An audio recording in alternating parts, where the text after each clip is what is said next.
capítulo 4, do 1 ao 2. Rogo-vos, pois, eu, o prisioneiro do Senhor, que andeis de modo digno da vocação a que fostes chamados, com toda humildade e mansidão, com longanimidade, suportando-vos uns aos outros em amor, esforçando-vos diligentemente por preservar a unidade do Espírito no vínculo da paz. Há somente um corpo e um Espírito, como também fostes chamados, numa só esperança Da vossa vocação.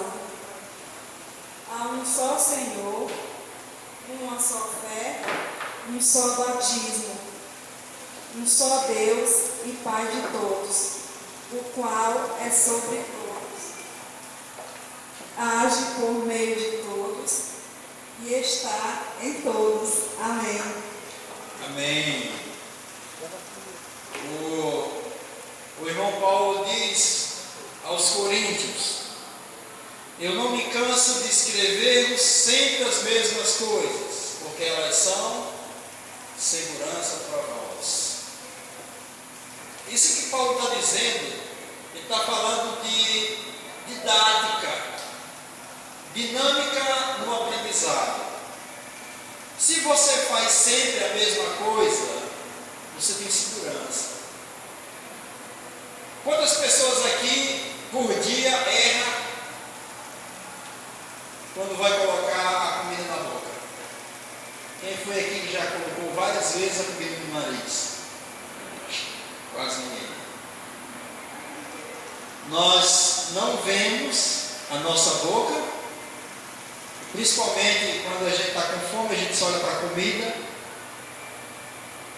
e a gente não leva. Mas por que a gente não leva? Porque é prato, ou não é?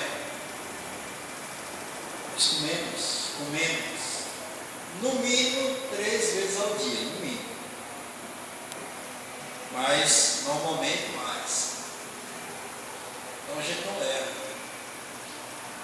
Então, aquilo que a gente faz de forma constante, a gente tem segurança. Até em ler a Bíblia. Se você está habituado com a tradução da sua Bíblia, se você lê a Bíblia, se você é constante na leitura da Bíblia, você tem firmeza em ler a Bíblia. Há irmãos que o irmão pode pedir: meu irmão, minha irmã, ore. O irmão vai dizer: eu não vou orar. Por que não ora? Porque não tem prática. É sério. Não tem prática. E sem prática, a gente não tem segurança. E sem segurança, sem firmeza, a gente não faz com liberdade, principalmente próximo a outras pessoas. Então eu quero encorajar os irmãos e as irmãs na prática da leitura da Bíblia, na prática da oração, na prática. E, irmãos, Efésios é uma das cartas mais brilhantes da Bíblia, porque Efésios praticamente não tem uma exortação específica com relação a alguma debilidade da igreja. Efésios é uma carta, é um convite a um avanço a irmãos experimentados na justiça. Efésios é o trazer a lembrança de uma nova realidade, da nova criatura. Então, essa carta aos Efésios é a carta. E nós iremos gastar um tempinho estudando essa carta. A carta de um prisioneiro do Senhor. Quem é esse prisioneiro?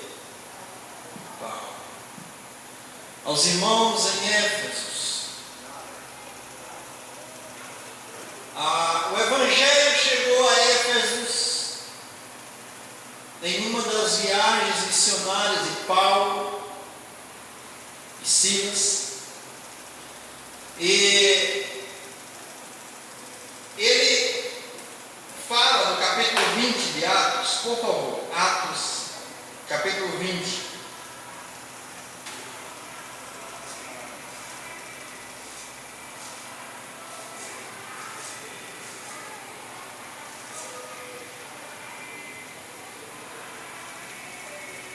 Capítulo 20 de Atos, ele diz no versículo 31, por favor, 20, 31. Portanto, vigiai, lembrando-vos de que por 3 anos, noite e dia, não cessarei de ademoestar com lágrimas a cada um. Ele está dizendo que lembrai-vos,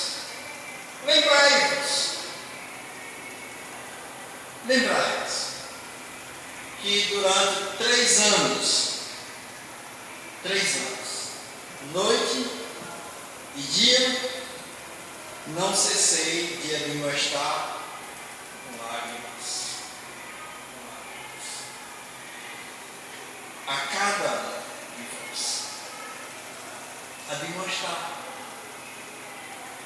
Então, o irmão Paulo passou 3 anos ali em Éfeso, admoestando os irmãos, encorajando os irmãos, animando os irmãos com relação à fé, com relação à vocação celestial. Aí ele diz para os presbíteros: vigiai. Porque a fé, ela é algo muito sensível. A fé requer sensibilidade para vivê-la. A fé, ela é atacada.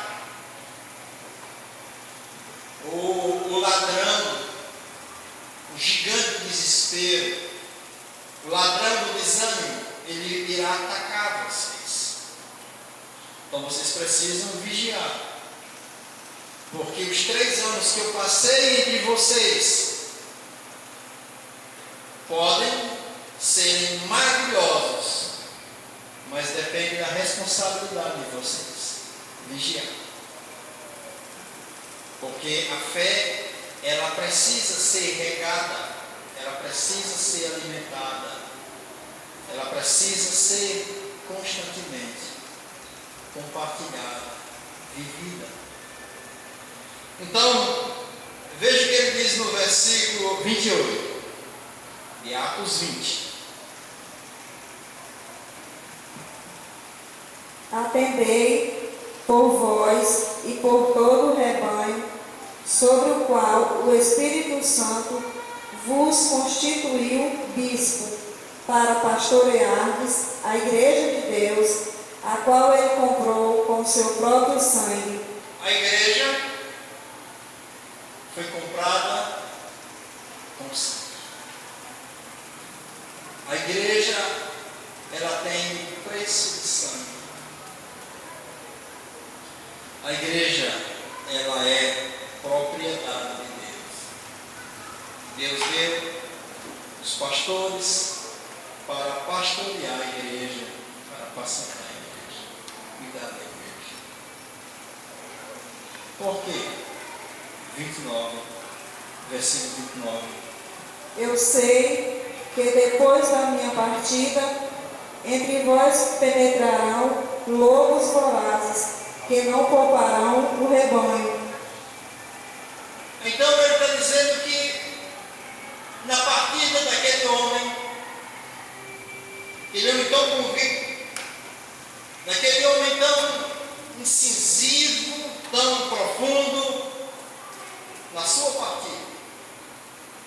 iriam se intrometer lobos devoradores que não poupariam o rebanho. Irmãos, a igreja, ela é composta por ovelhas. E nós temos a natureza de ovelha. A natureza, ela é um animal muito dócil, é um animal bobo. Eu falei com os irmãos, eu vinha conversando com um rapaz, com o Leonardo, e ele me falando sobre ovelhas. Interessante. A gente vinha numa viagem de 200 quilômetros e ele vinha conversando sobre o seu pastoreio. E ele dizendo para mim que se um cachorro, e a gente passou ali em Morada Nova, e tinha um rebanho de ovelhas, por nome Morada Nova, é uma ovelha vermelha, e ele dizendo, olha, se entrar um cachorro aí no meio desse rebanho, e se atacar essas ovelhas, ao invés de elas adentrarem no mata dentro, ela vai para um recanto, o canto de uma cerca e fica parada. Agora, se for um rebanho de cabras, quando o cachorro latir, ela dispersa no mata dentro e é difícil pegar. Ele falando que a ovelha, quando o ladrão vai assaltar ovelhas, elas não têm o hábito de berrar. Mas quando se vai atacar cabras, eles fazem uma zoada muito grande. A gente caminhou alguns quilômetros e nós passamos aqui já próximo a Jaguaruana e a gente encontrou numa cerca uma cabra, uma ovelha, o seu filhotezinho berrando e ela enganchada numa cerca. Ela foi passar e ela estava lá enganchada. Voltamos para tirar ela daquela situação. E quando nós chegamos lá, para minha surpresa, era uma fiada de arame, aproximadamente 30 a 35 centímetros de altura do chão. Ela foi passar e as patinhas dela ficou nessa posição aqui, fazendo uma curva, e ela não conseguia.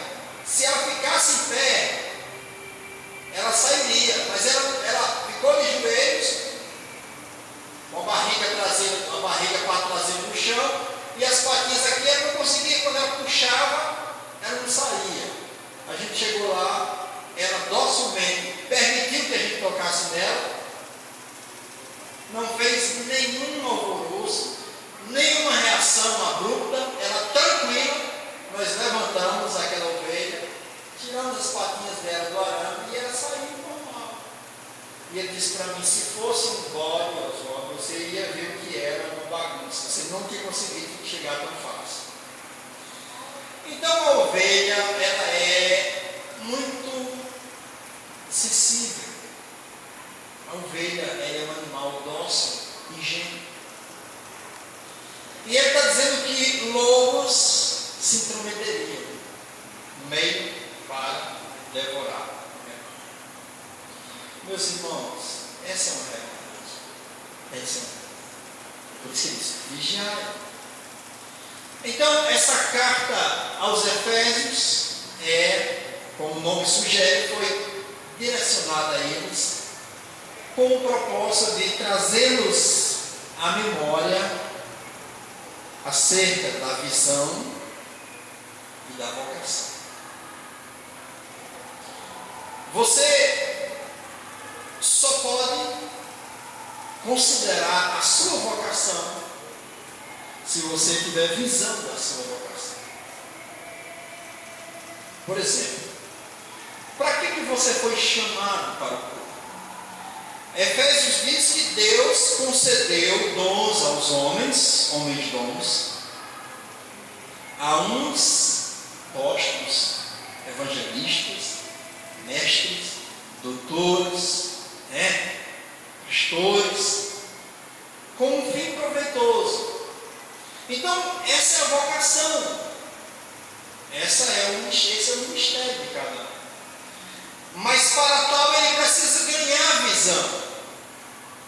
Em algumas denominações, o cidadão precisa receber primeiro o aval O pastor Marcos me contando que lá em Manaus, em uma comunidade muito distante, o pastor americano fundou ali mais de 10 comunidades, e numa delas, muito distante, longínqua, ficou lá, e tinha um irmão que auxiliava esse pastor, e o pastor americano morreu, faleceu. Mas esse irmão ficou cuidando dessas igrejas, dessas pessoas que haviam pedido seus irmãos. Mas esse irmão não poderia exercer a função de pastor, por quê? Porque ele não tinha feito seminário teológico, ele não tinha autorização eclesiástica para exercer a função de pastor. E esse irmão teve que sair daquela região, vir por conta de trabalho, vir para outro centro, e fecharam as portas da maioria daquelas comunidades, porque não tinha ninguém para visitar essas comunidades. Então você veja que ignorância. Só porque o irmão não tinha um curso teológico, ele também não tinha autoridade para ser pastor. Então isso é um exagero, é um extremo. Porque na realidade quem concede é o Senhor. A igreja local apenas responde aquilo que Deus faz. A igreja dá um amém, mas tudo começa em Deus. Então, meus irmãos, Paulo escrevendo essa carta aos irmãos em Éfeso, é uma carta que fala dessa visão e da vocação. Vocacionados têm visão da vocação. E como começa? Ali no capítulo 1, como é que o irmão Paulo, ele fala a respeito de tudo isso que Deus fez? Vamos ver, 1:3 de Efésios.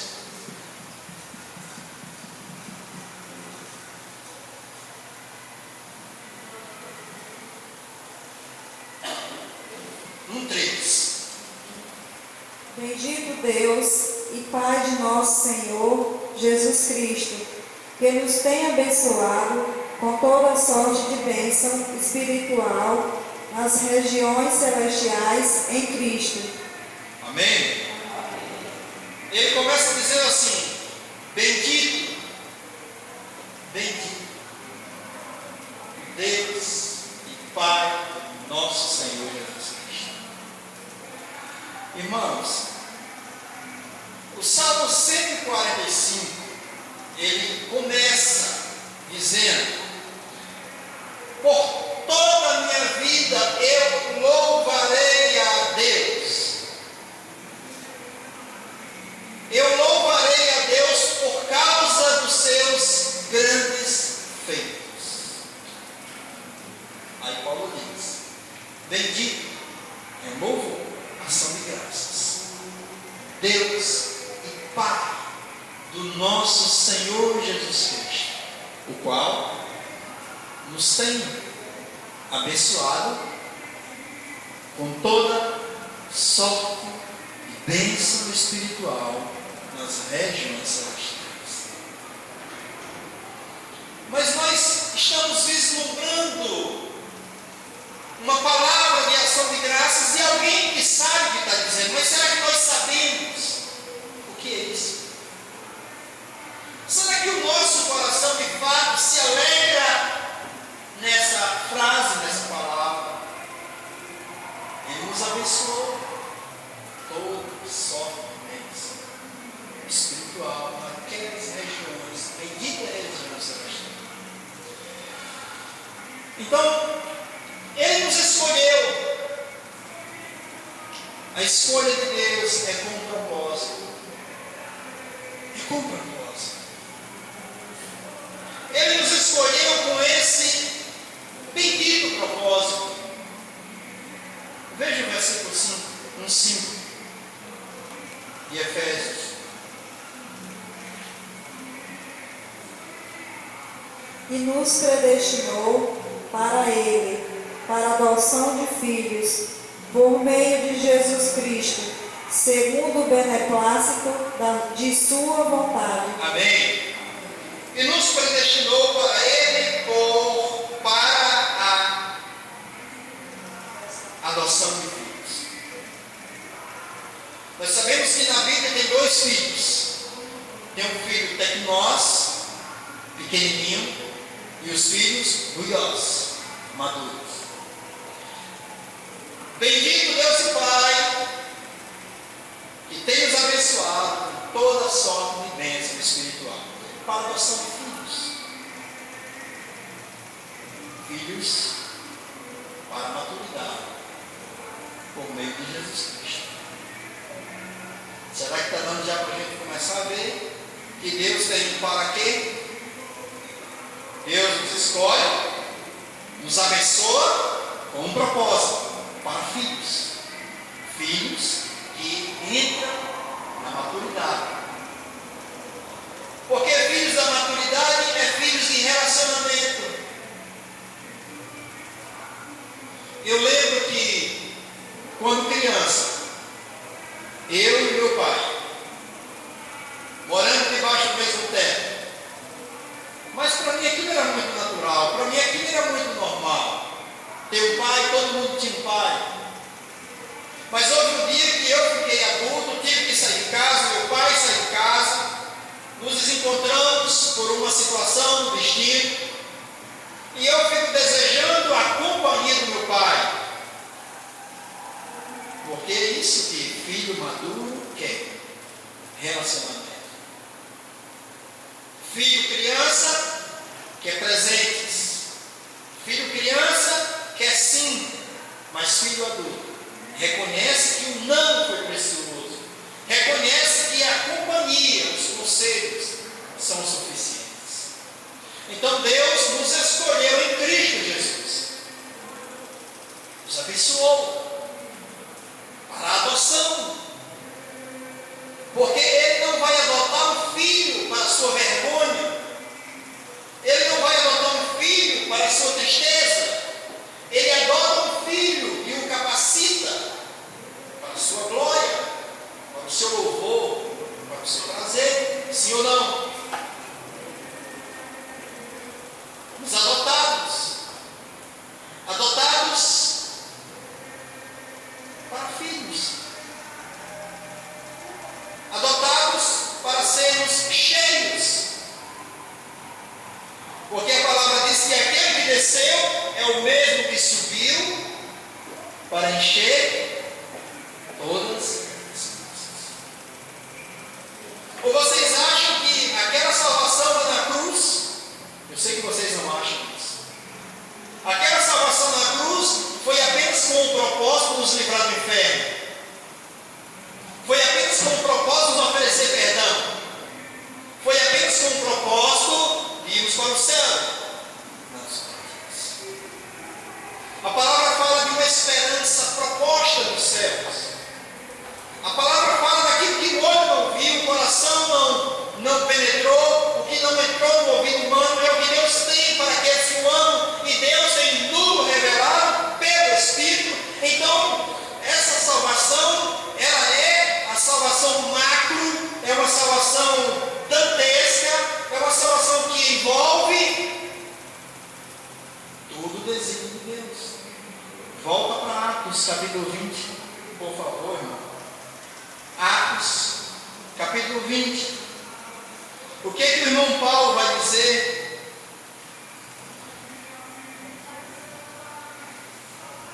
Quando ele fala aqui,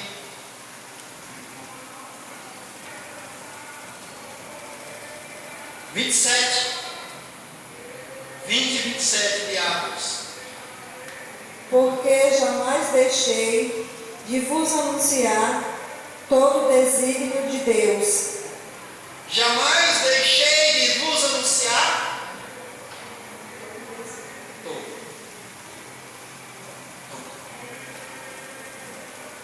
Eu ficava perguntando quando eu era criança. Uma vez eu questionei a minha professora, eu falei: professora, eu não gosto de matemática, professora.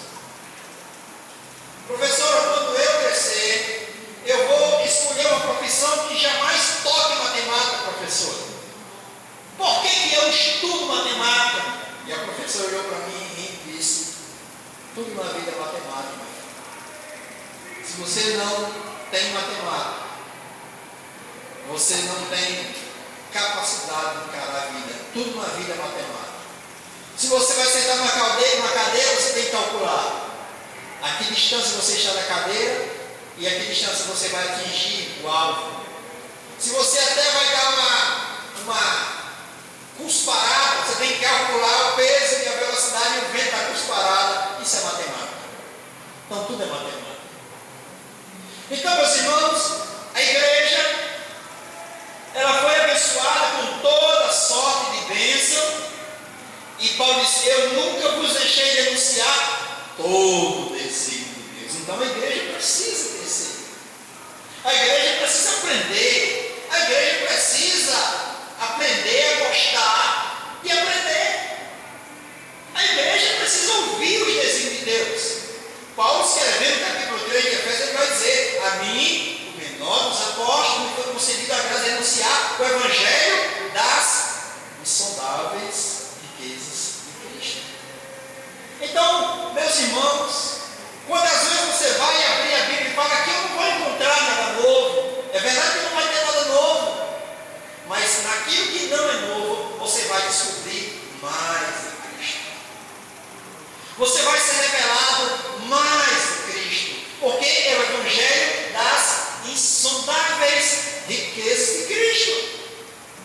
Quando os irmãos, só por achar que conhecem a doutrina da cruz, quando os irmãos, por achar que conhecem alguma coisa da Bíblia, eles acham que é o suficiente, não precisam de mais, não precisam avançar, não precisam crescer. E Paulo diz: 3 anos, noite e dia. 3 anos, noite e dia. Lágrimas, anunciando-vos todo desígnio. Aí, esse mesmo irmão, ele chega no capítulo 4 de Efésios, no versículo 1, ele vai dizer uma frase que talvez nós não entendemos, mas essa noite a gente vai entender, pela graça de Deus, o que o irmão Paulo quer dizer. 4:1 de Efésios. Rogo-vos, pois, eu, o prisioneiro no Senhor, que andeis de modo digno da vocação a que fostes chamados. Aleluia! Eu, prisioneiro, rogo-vos que andeis de modo harmônico. Por exemplo, você é convidado para ir para uma festa de gala. Aí você logo pergunta: qual é a vestimenta? Paletó, blazer, qual é a vestimenta? Esses dias uma parente da nossa, parente da irmã Ilha, que é minha parente. Eu casei com ela e com a família dela. Disse assim: vocês estão convidados para uma festa, como é que dá? Anos 60, uma festa, vocês têm que ir com traje típico, adequado. Aí eu imaginei, nós nos imaginamos com roupa de época, Aí eu disse: não tem mais nada a ver com isso. Então, e algumas pessoas foram com roupa de época, blusa de bolinha, seda, saia rodada, então, uma palhaçada. Então, isso é andar de modo harmônico, com aquilo que é a esfera do ambiente. Então, ele diz: rogo-vos, irmãos, que andem de modo harmônico, com a vocação que fostes chamados. Será que nós temos andado de modo harmônico, com a vocação que temos sido chamados? Então, amados, por quê? Porque a igreja, ela é um vaso. A igreja é um vaso. É verdade que nós não entendemos ainda isso, mas pela graça de Deus eu creio que nós iremos crer e compreender isso, que a igreja, ela é um vaso.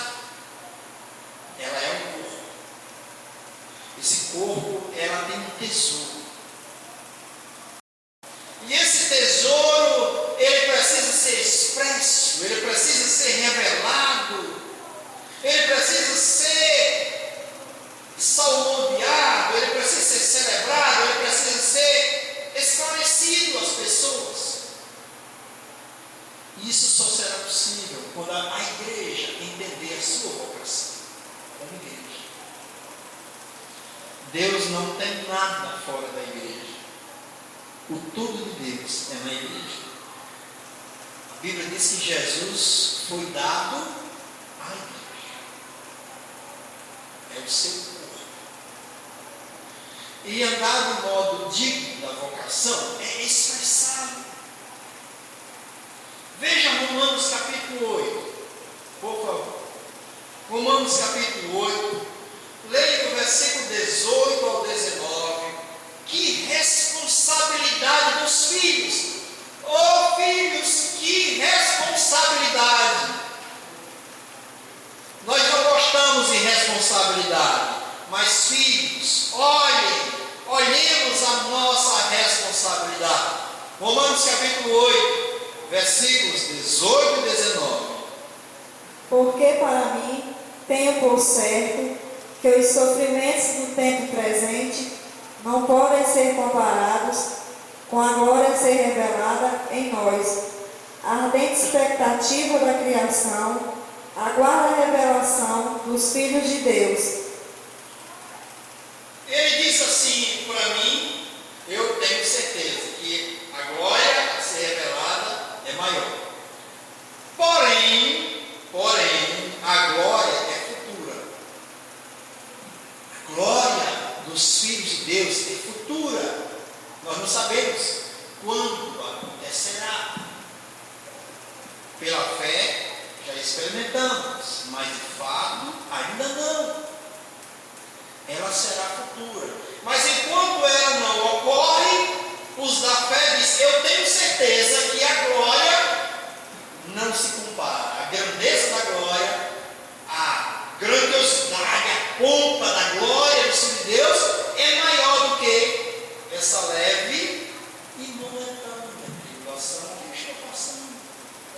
Nada se compara.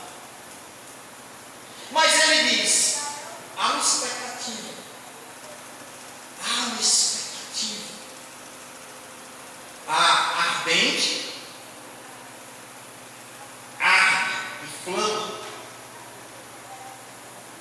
incendeia a expectativa da criação. A respeito de quê? O que ela espera?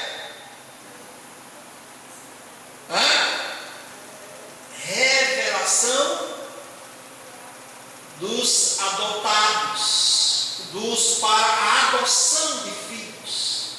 Vocês lembram, né, de Efésios? Nos adotou em Cristo. Há uma expectativa da criação pela revelação dos filhos, ruiós de Deus.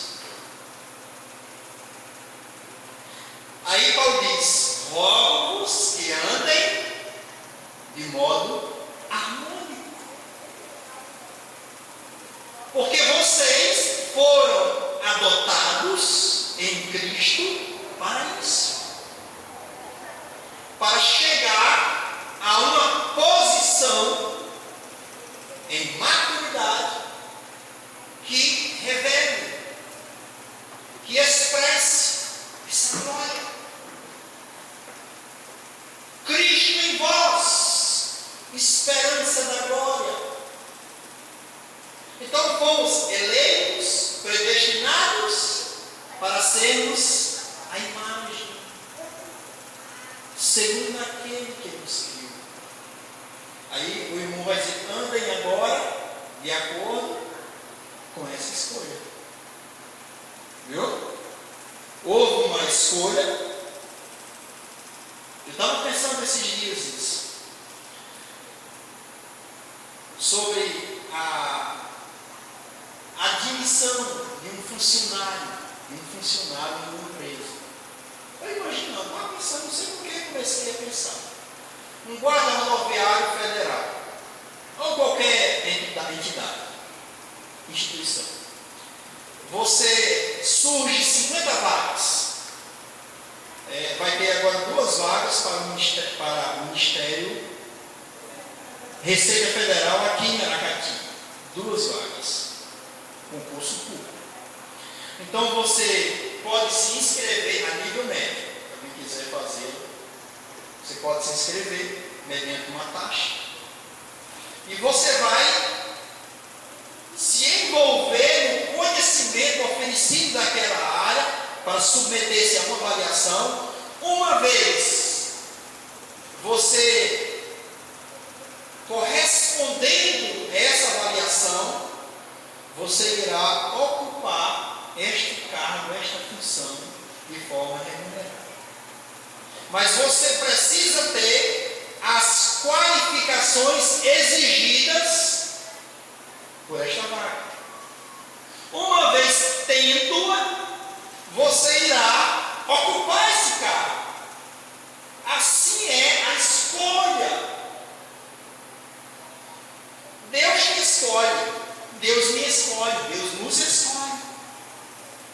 Mas nós precisamos expressar, a partir do momento que o Espírito Santo me é enviado,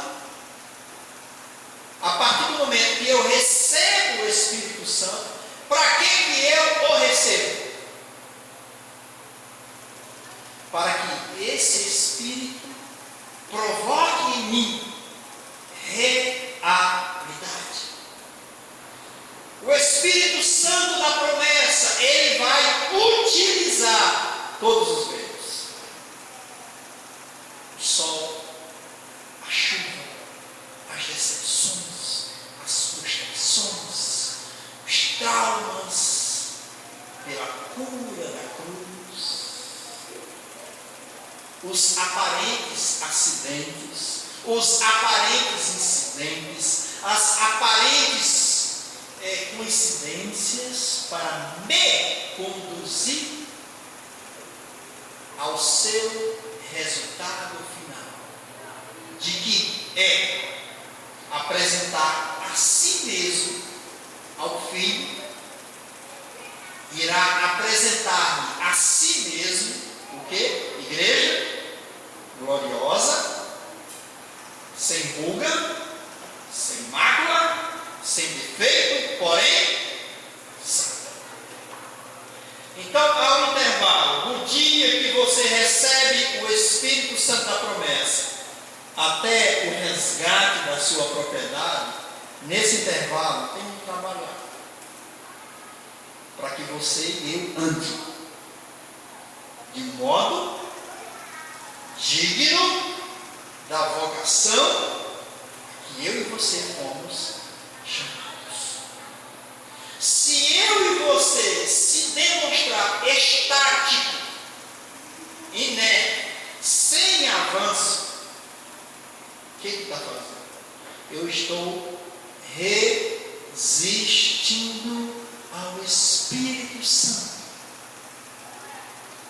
Eu estou entristecendo o Espírito Santo.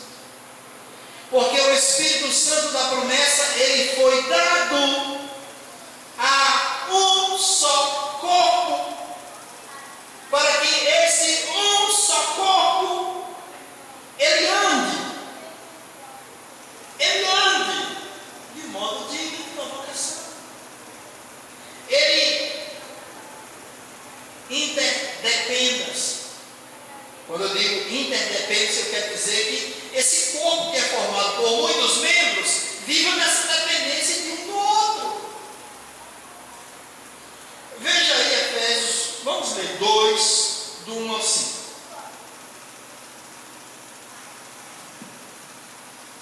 Ele vos deu vida. Não. Esqueça ele vos deu vida. Salte.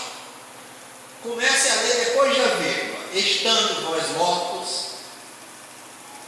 Capítulo 2. Estando vós mortos nos vossos delitos e pecados, nos quais andaste outrora, segundo o curso deste mundo, segundo o príncipe da potestade do ar, do Espírito que agora atua os filhos da desobediência,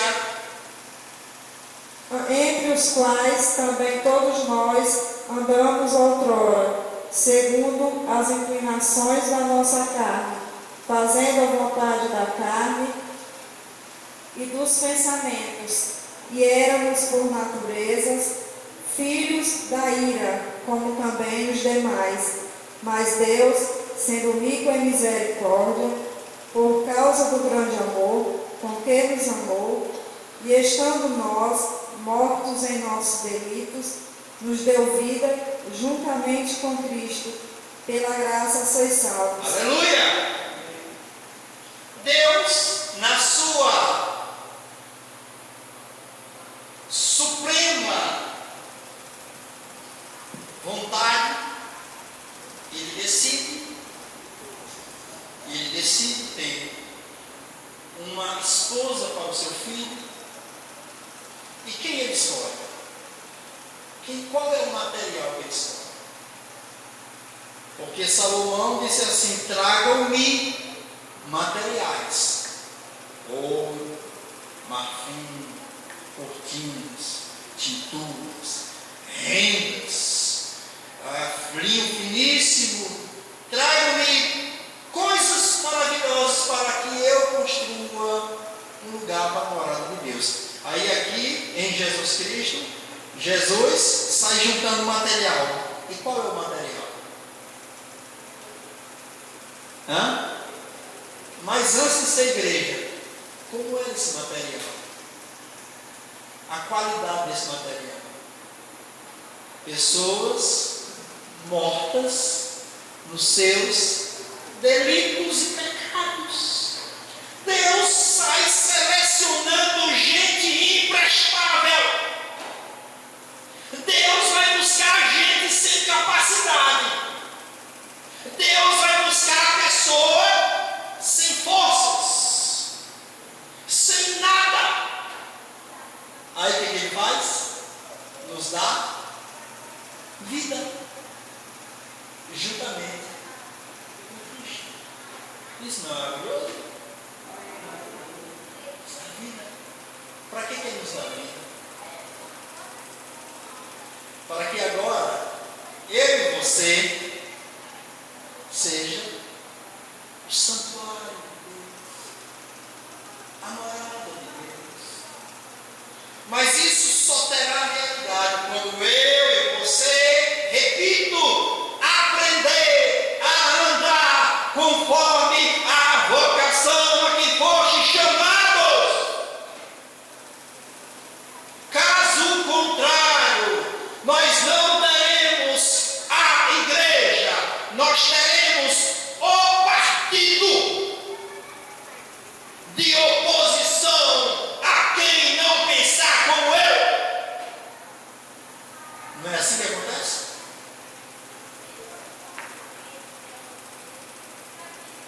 Se eu não aprender a andar de modo digno da vocação,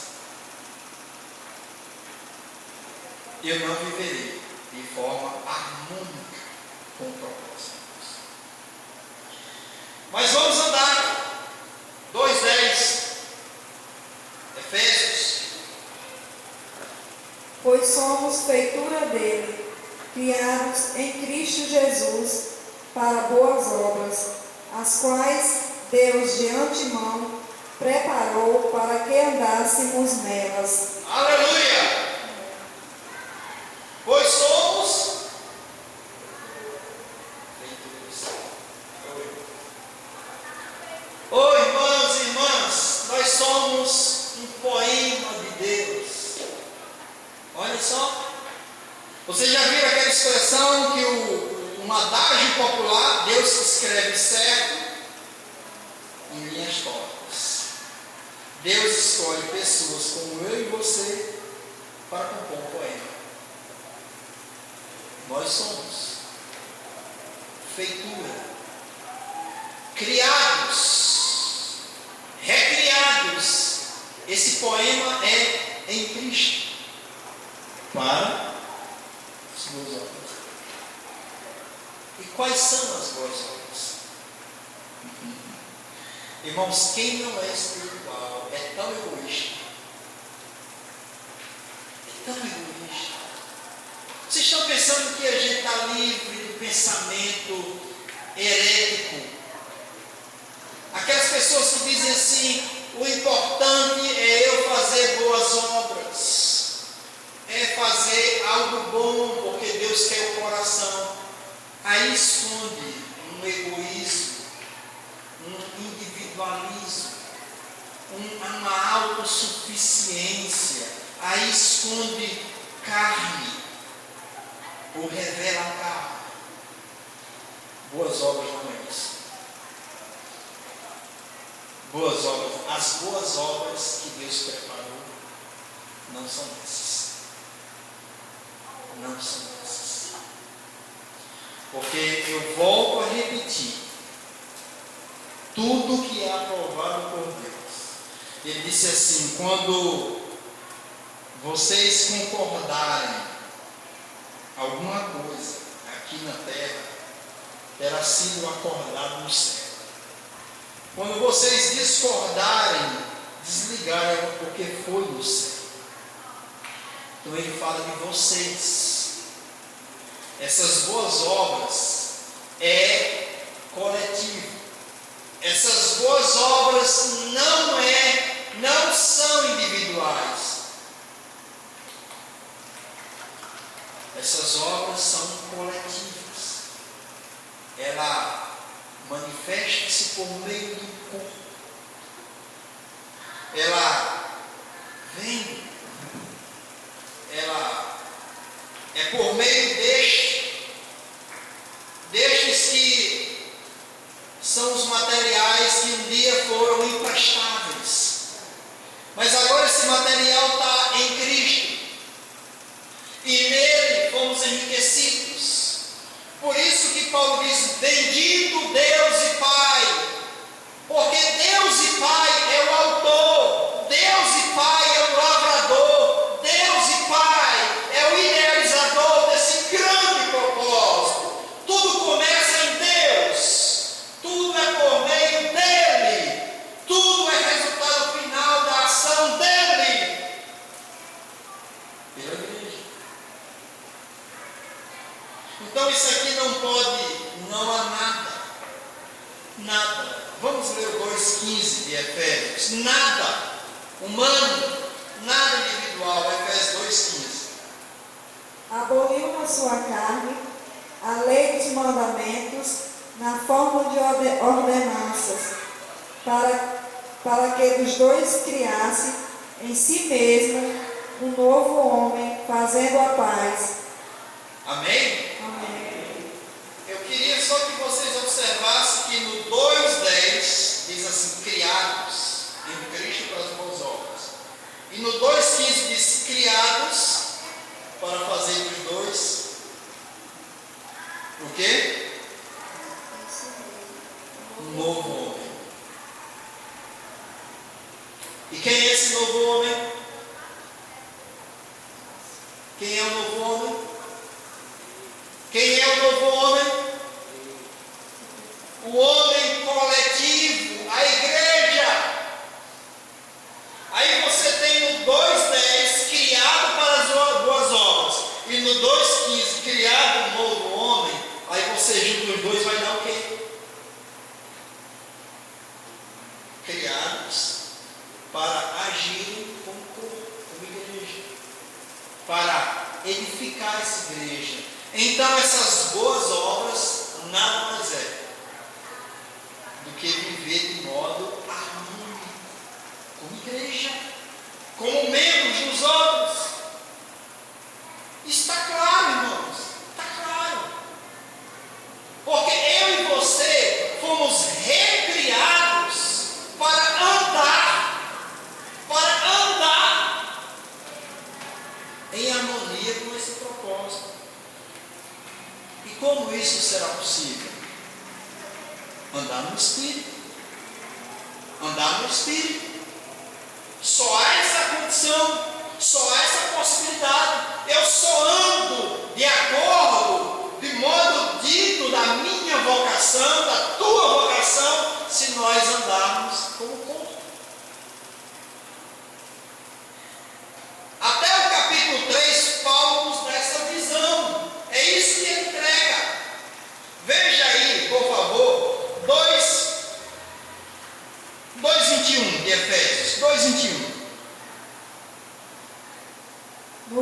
qual todo o edifício, bem ajustado, cresce para santuário dedicado ao Senhor. Amém? Amém. Esse edifício é a igreja.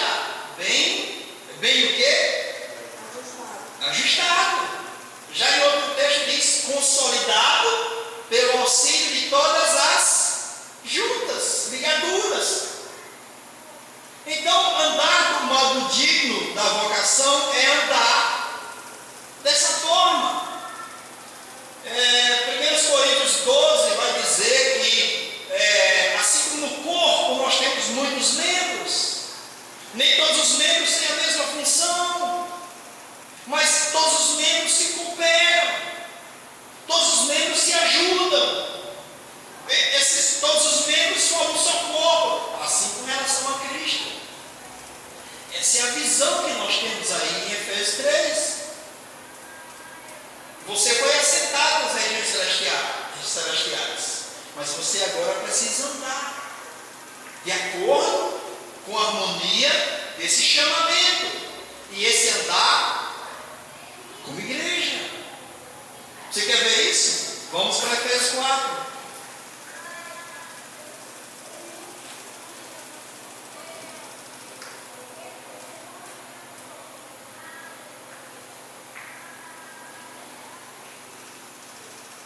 Efésios 4, leia o versículo novamente. 1 e 2. Rogo-vos, pois, eu, o prisioneiro do Senhor, que andeis de modo digno da vocação a que fostes chamados, com toda humildade e mansidão, com longanimidade, suportando-vos uns aos outros em amor. 3. Esforçando-vos diligentemente por preservar a unidade do Espírito no vínculo da paz. Amém? Amém. Não é assim? Andar, humildade, longanimidade, suportando-vos uns aos outros em amor, esforçando-vos por preservar a unidade do Espírito no vínculo da paz. Você percebe isso? Como é isso que ele quer falar? A vocação? Como a vocação é isso? Vocacionados para andar como um corpo. O umbigo fede, se não lavar, fede. Mas se você vai jogar fora o umbigo, a orelha cria um excremento, vou assim falar, para sua autoproteção. Você vai jogar fora o ouvido? Você amanhece o dia, sua boquinha tem um odor desagradável. Você vai lançar fora a sua boca? É necessário. É necessário. Então, se esforce para preservar essa unidade do Espírito. Essa é a vocação. Essa é a vocação. Por quê? Porque há um só corpo. Amém? Vamos ler juntos esse versículo? O 4. Há somente um corpo e um espírito, como também fostes chamados a uma só esperança da vossa vocação. Você percebe isso? A tua vocação, a minha vocação, a nossa vocação é andar como um só corpo, numa só esperança. Acorda, menino. Você está triste por quê? Você está desanimado por quê? Você quer desistir por quê? Porque você não considera que você precisa de mim, porque eu preciso de você. Nós somos um corpo.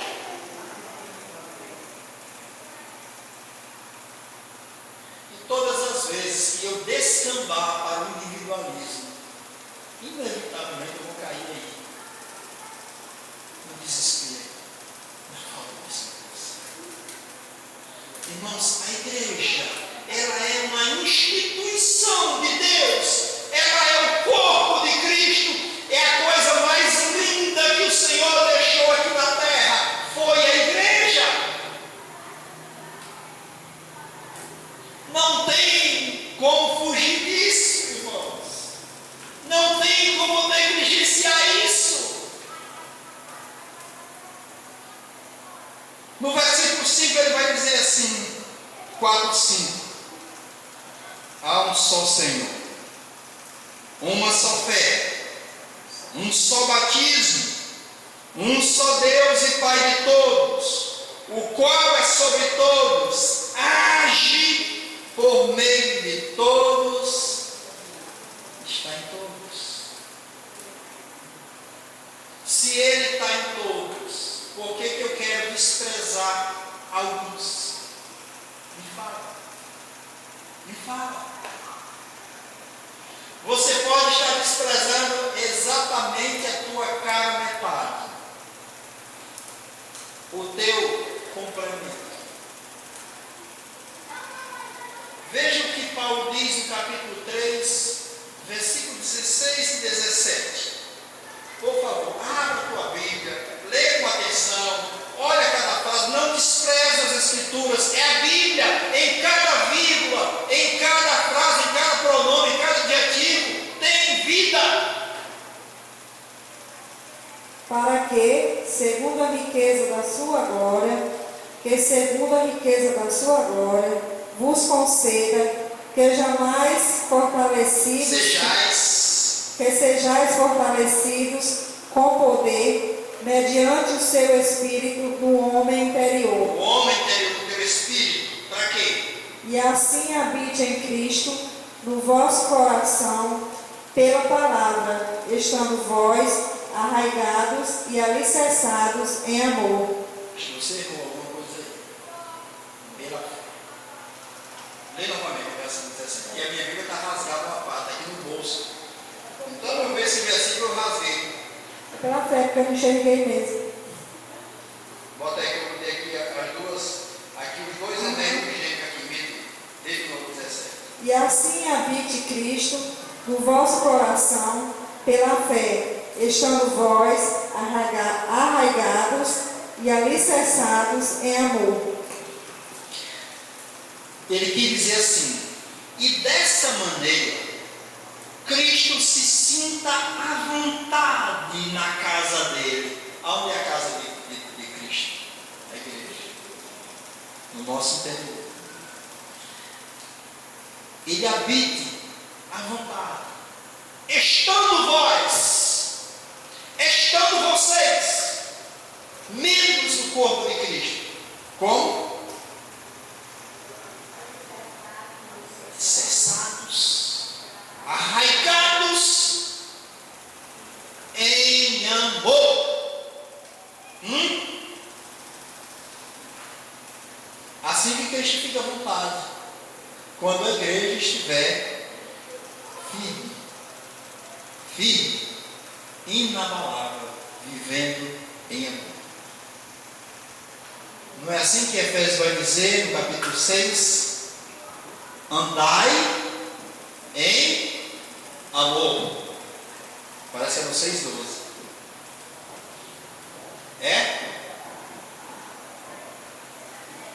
É 6:12 que ele vai dizer andar em amor? É em Efésios 6, irmãos. 6. Ele vai dizer andar em amor. Onde é que está aqui? É 6? 6? Não é 6:12. Andai em amor.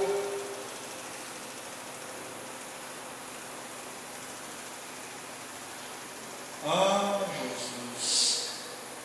Tem hora que dá esses brancos. Andai em amor. Andai em amor. Andai em amor. 5:12 ou 2. E andai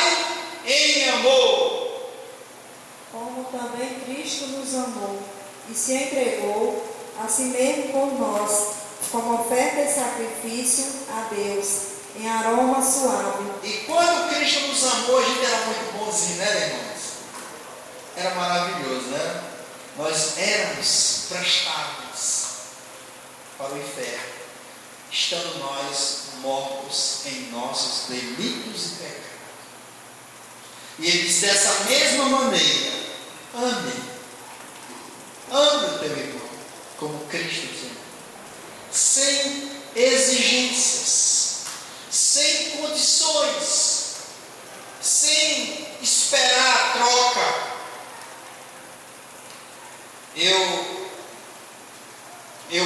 Às vezes a minha mulher diz que eu sou meio seco. Eu não sou muito, eu já acho que sou romântico demais. Mas é porque eu tenho aprendido com o nosso irmão aqui que tem confessado. Ele sempre fala para mim que tem aprendido a não esperar muita coisa de ninguém. Isso é maravilhoso. O Senhor tem ensinado a ele dessa forma.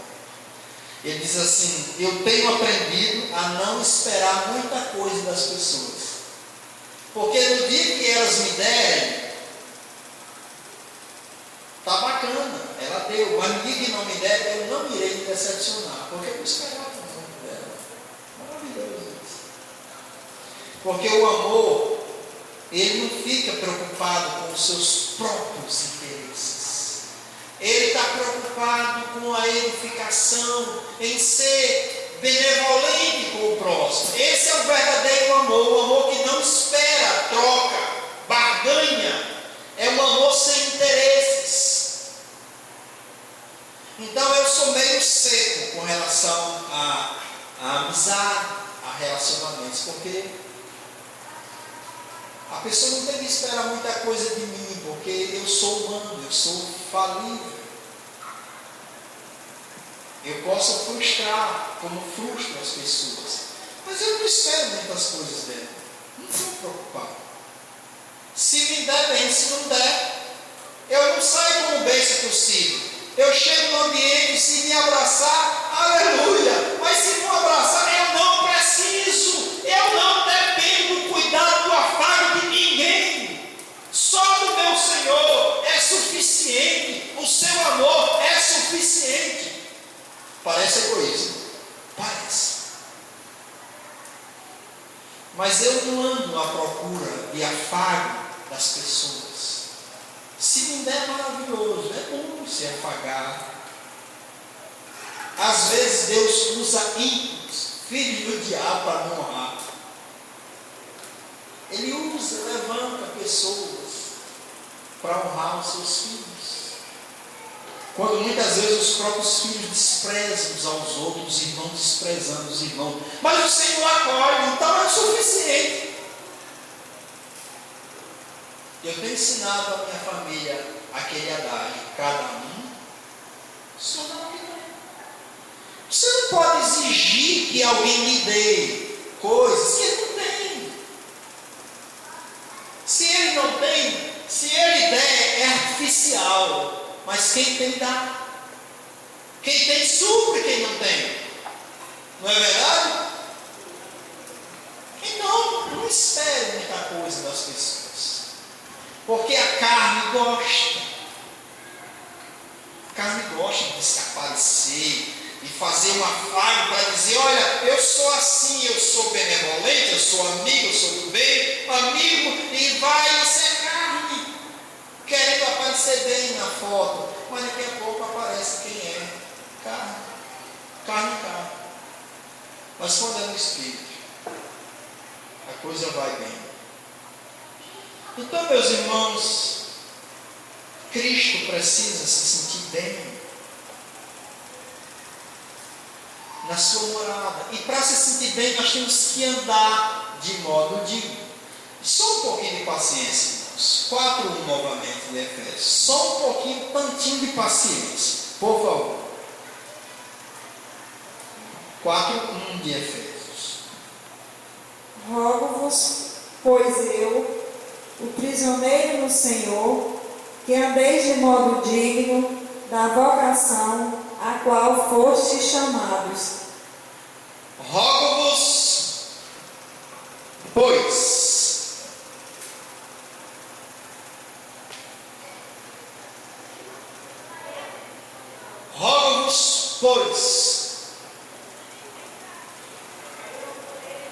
Eu prisioneiro.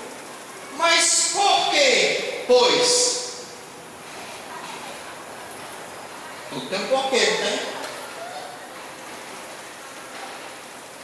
Rogo-vos, pois.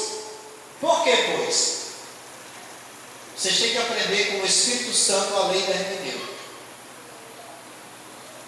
Aquilo que é imediato, aquilo que é imediato anterior, posterior, ou aquilo que está ligado distante. Por quê? Pois, os professores, aqui tem duas pedagogas, e elas sabem o que eu estou falando. Pois. Por que, pois?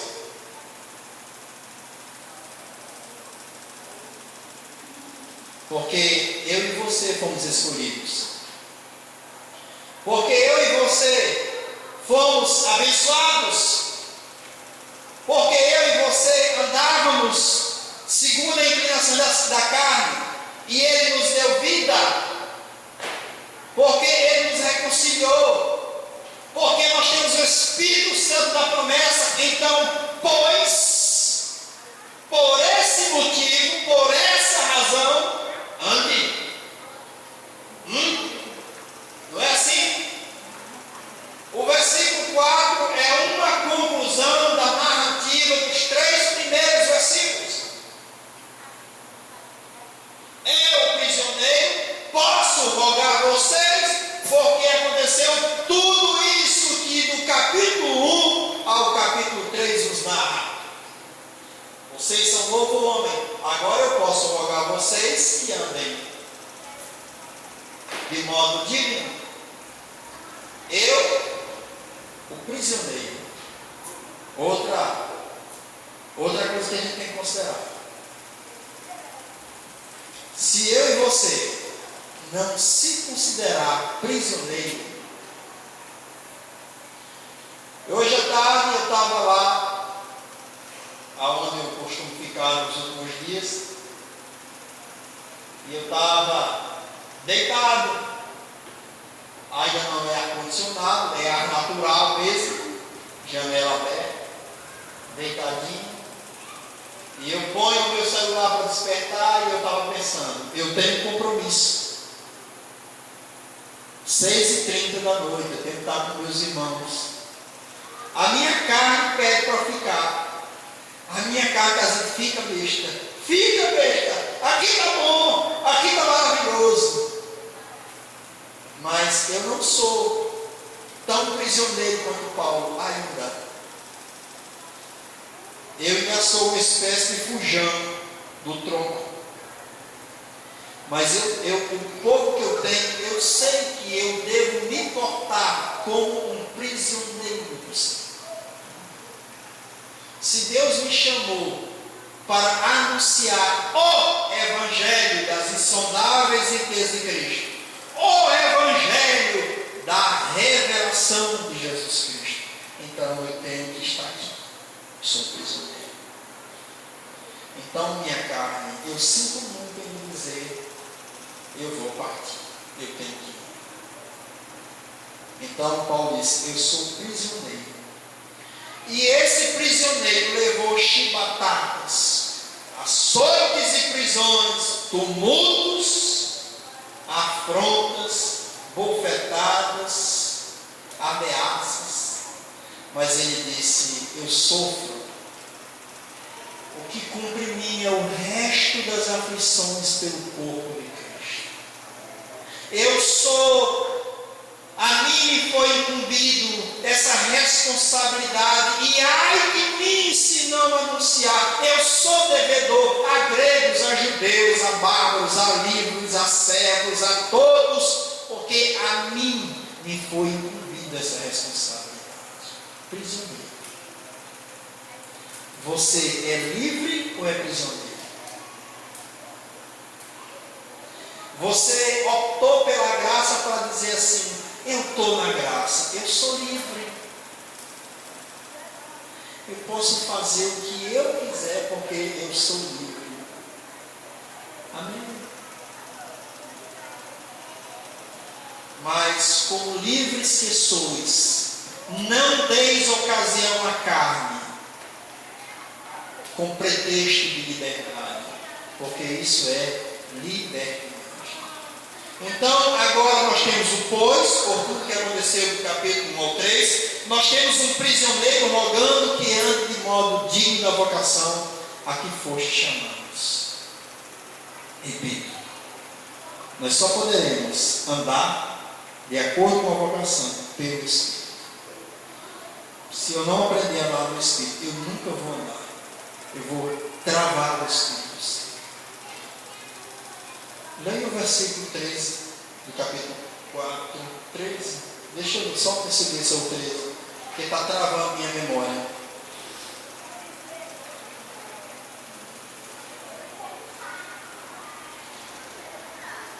É 30.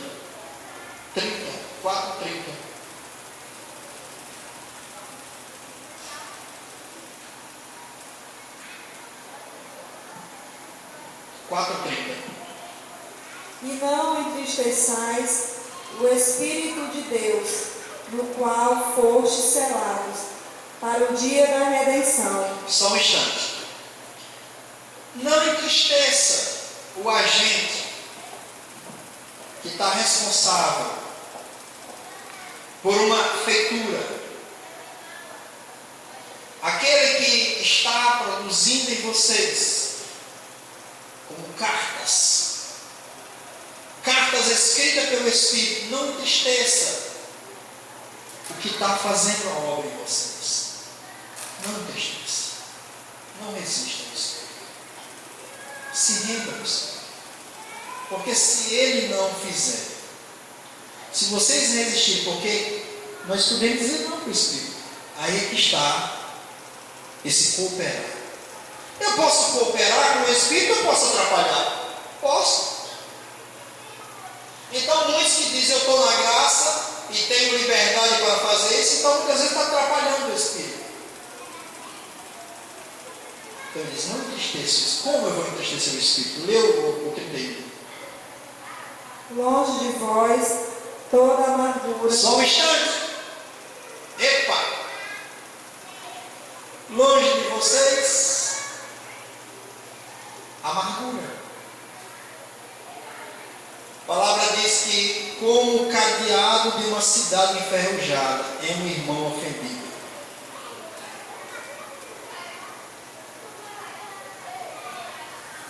Se vocês se ofenderem do que eu estou falando aqui, e forem para suas casas e lá ficar remoendo. Ficar remoendo é pessoal. É pessoal. É pessoal. Ele falou para mim, é pessoal.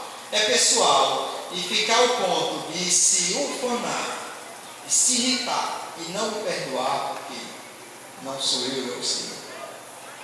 Você pode ficar amargurado. E um irmão amargurado não escuta o outro.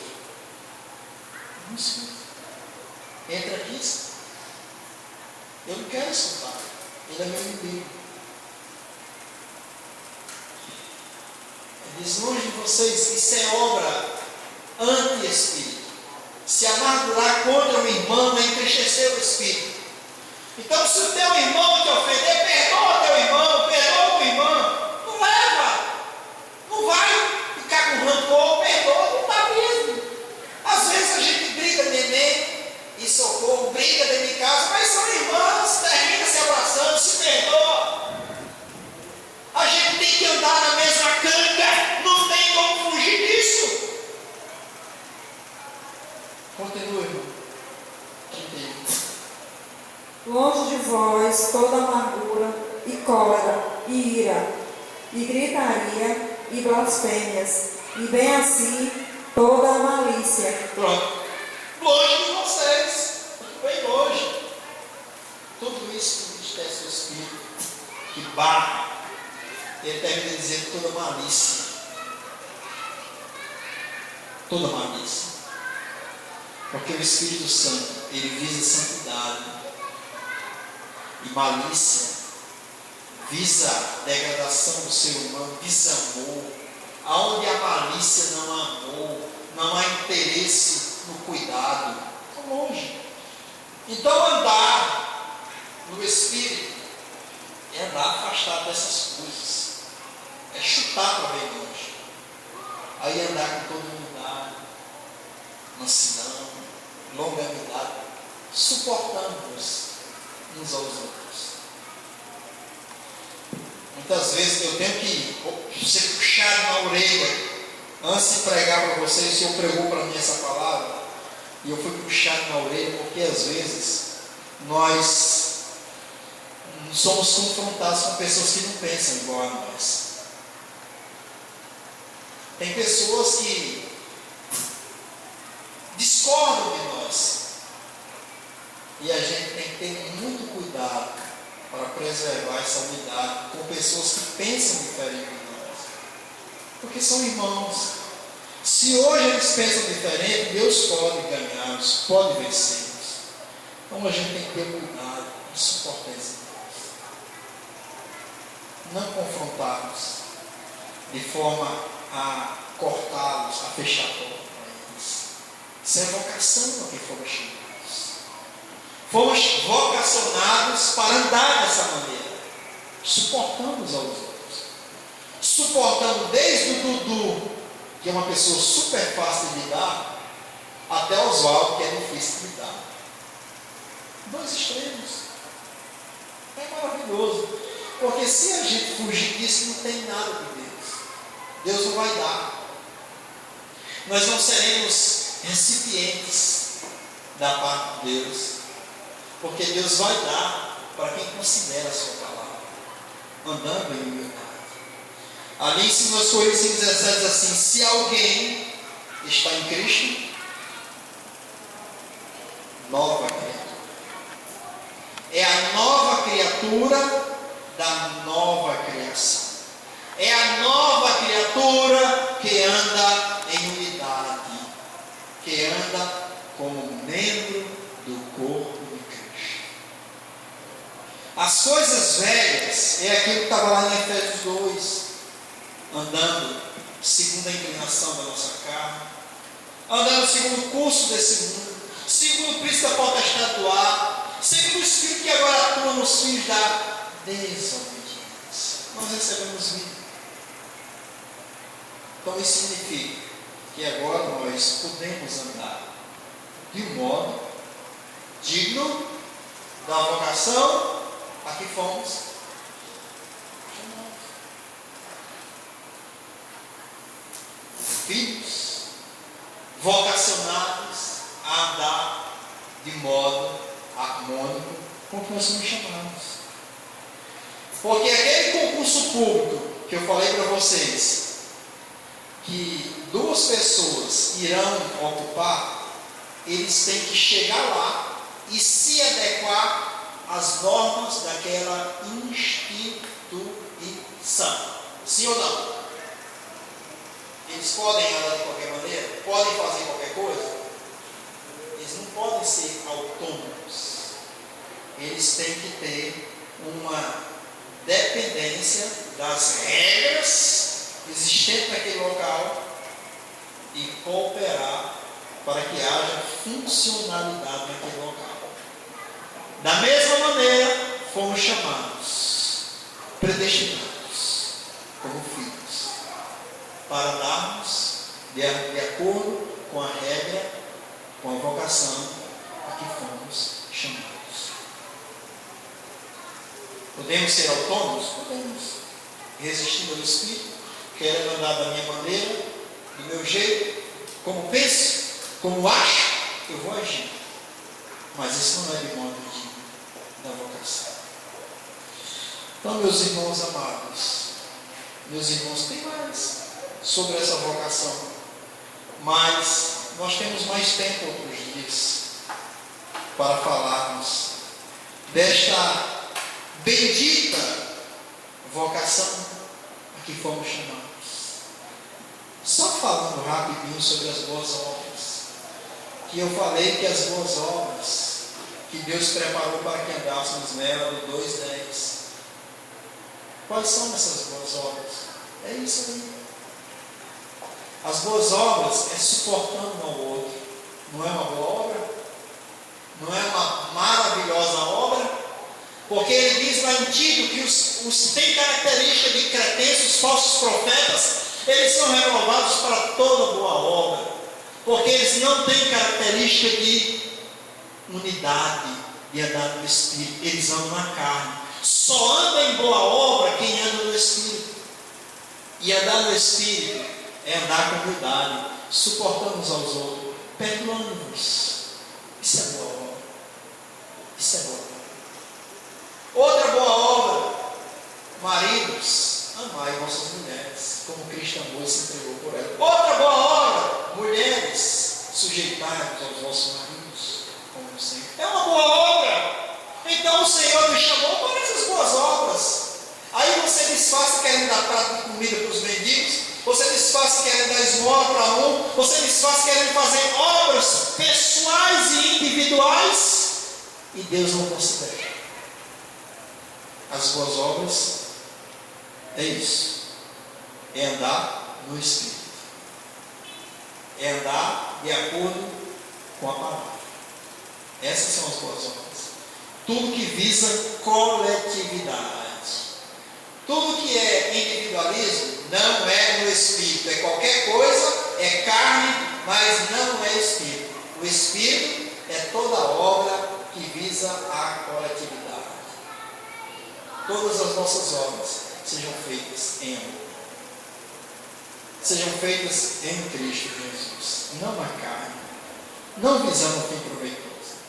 Então, quando a palavra diz, Ele nos chamou para que andássemos nas boas obras, andar nas boas obras, a mesma expressão é andar de modo digno da vocação a que fostes chamados. Aí eu posso escolher entre andar, como está descrito aí em Efésios 4, ou andar como a Romana ensinou, dando prato de comida para os mendigos, vestidos nus, sabe? Porque quando a palavra diz assim, estive preso, não foste me ver, está falando, sabe o quê? Dos irmãos que sofrem, quantos irmãos aprisionados, quantos irmãos que estão como em cadeias e você não vai soltá-los, doentes por causa de algo, seja pecado, seja ataque do inimigo, estão doentes, vai lá visitar os irmãos. Estão nus, porque tem pessoas que ainda não se vestiram de Cristo, estão nus, vergonha, pecado, vai lá vesti-lo, a vestidura é Cristo. Ele está falando de um modo espiritual, e eu quero, com a minha mente carnal, traduzir isso como os indoutos e inconstantes traduzem. Então, irmãos, andemos de modo digno a vocação a que fomos chamados. Pai querido, nós te louvamos, Pai, pela tua palavra, pela tua gloriosa palavra. Muito obrigado, Deus, porque o Senhor é bendito, porque o Senhor nos ama e porque o Senhor tem nos reconciliado pelo corpo da sua carne.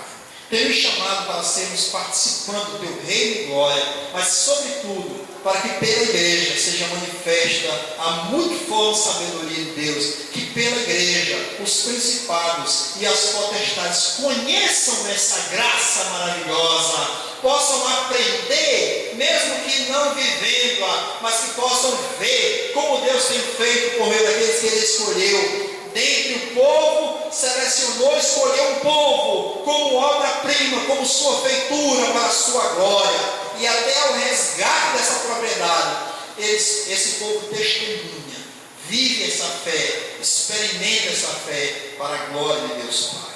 Obrigado, Deus, por tudo isso, no nome de Jesus. Amém. Irmãos, só mais um pouco de paciência.